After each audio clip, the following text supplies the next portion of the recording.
The world is waiting, for all things are for your sakes, that the abundant grace might, through the thanksgiving of many, redound to the glory of God. 2 Corinthians 4:15. The church is God's appointed agency for the salvation of men. It was organized for service, and its mission is to carry the gospel to the world. From the beginning, it has been God's plan that through His church shall be reflected to the world His fullness and His sufficiency. The members of the church, those whom He has called out of darkness into His marvelous light, are to show forth His glory. The church is the repository of the riches of the grace of Christ, and through the church will eventually be made manifest, even to the principalities and powers in heavenly places. Ephesians 3:10. The final and full display of the love of God. The church is God's fortress, His city of refuge, which He holds in a revolted world. During ages of spiritual darkness, the church of God has been as a city set on a hill. From age to age, through successive generations, the pure doctrines of heaven have been unfolding within its borders.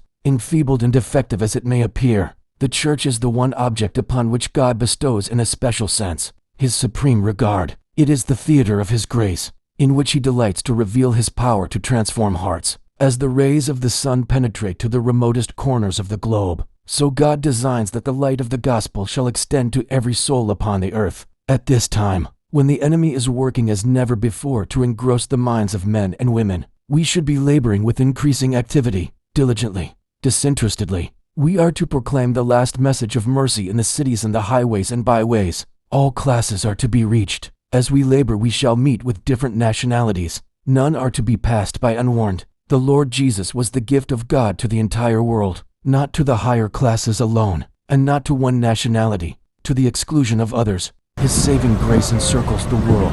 Whosoever will, may drink of the water of life. A world is waiting to hear the message of present truth. Ag 338.1. Ag 338.5.